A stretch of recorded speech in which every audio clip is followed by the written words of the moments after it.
battle through the injuries your sophomore year and everything, having like last year you had a productive year and all that? Do you feel different or better? Last year I had a lot to prove. I think this year I still have a lot to prove, but I was kind of a no-name last year, and I was a no-name who had to be the leader of the defensive line, and that was pretty stressful to try to, because you have to earn respect on the football field, and you have to earn respect in college football, and guys follow playmakers. So this year I think it's a little bit easier to have to prove myself and be a leader, because I think to my teammates and to my coaches I have proved myself, and they trust me and they know that I'm a playmaker.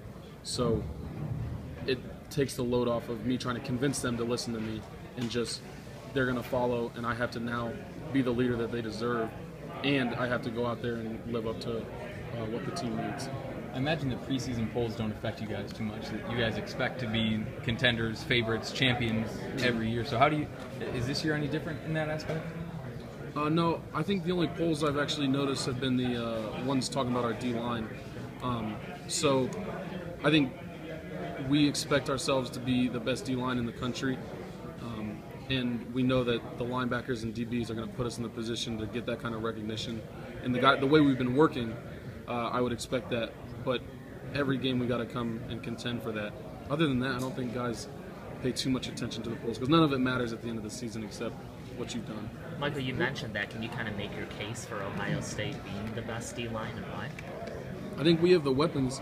I don't think there's any question of if we have the talent to be the best D-line. I mean, I think they said all four of us accumulated have 20 stars or 19 stars coming out of high school, and I'm the one with the 4 stars, so I'm bringing the team down. But just we have the weapons, we have the athleticism, and we have the competitiveness. And the biggest thing we lacked last year, I think, was just maturity. And I think as a D-line, we've grown together, we've grown closer.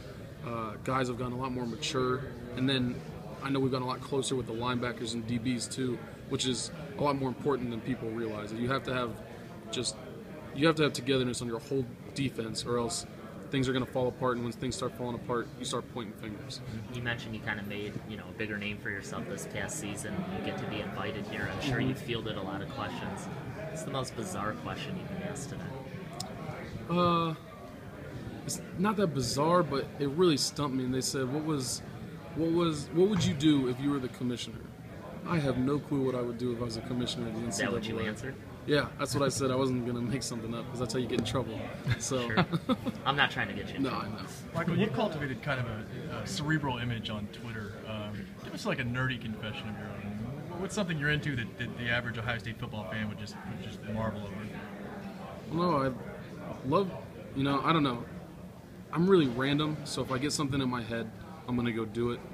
And if I am thinking about something, I'm probably going to go do it. So I'll be sitting in my house and just downstairs by myself, and I might go upstairs because one of my roommates does not leave his room. I'll just start slamming on his door until he decides to come out, and then go downstairs and do absolutely nothing just because I was bored. Or I'll just watch documentaries for 8 hours a day on Netflix. I don't know. It's just I'm a really impulsive person, so I guess you can see it on Twitter.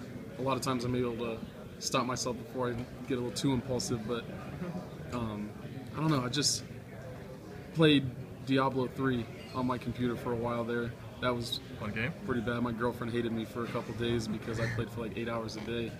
How'd that, speaking of the impulsive stuff on Twitter, how'd that Sorry Jerry hashtag go over? He didn't even say anything to me today. Perfect. I was waiting for it, but he didn't say anything. So either he didn't notice or he didn't care. Is Michael Bennett, is that like Russian, Canadian? I have no clue what it is. Coach Mick called me that once. He called me. He would mix it up with Michael Bennett and stuff like that. So he said, I need something other than not Mike Bennett. So I put that on there. So Bennett Roomies is going to be a deal now? Yeah, my roommate texted me this morning, said he was super bored, so he was going to do that. You guys think I'm weird. My roommates are just interesting folk, so that'll be interesting to see if they can get me in trouble with that. The craft roomies thing took off. Yeah, I didn't really want a Bennett roomies thing because I felt like they would think I'm trying to copy Aaron Kraft, but I guess it's not my site, so they're going to do what they're going to do. But there's some goofy kids, and I hope that their personality comes out through that. Who's No the best? Taco Tuesdays for Michael Bennett. No. Over the summer, which backup defensive lineman guys that are going to be part of the depth really caught your attention based on their work ethic and just their potential to really stick into the unit? Tommy Shutt's going to be a pretty integral part of our defense. He could probably be a starter anywhere else in the country, and I think he could be a starter here any other year. The kid is extremely athletic, very strong, very smart. He's great. He's pushing me for a position, and I don't know. So it's good because as a senior, I have to be pushed, and Tommy's right on my heels. So it's good to see him coming up, and he's gotten over some injuries, so he's doing better. Donovan Munger is really coming up out of nowhere. He didn't even play last year or practice. So you see him get better every year, and his drive is incredible.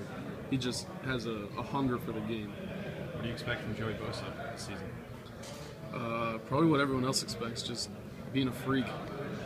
Joey's gotten a lot better from last year, and he was pretty good last year. So, but what I saw last year was Joey would improve each game, and I'd expect the same from him this year.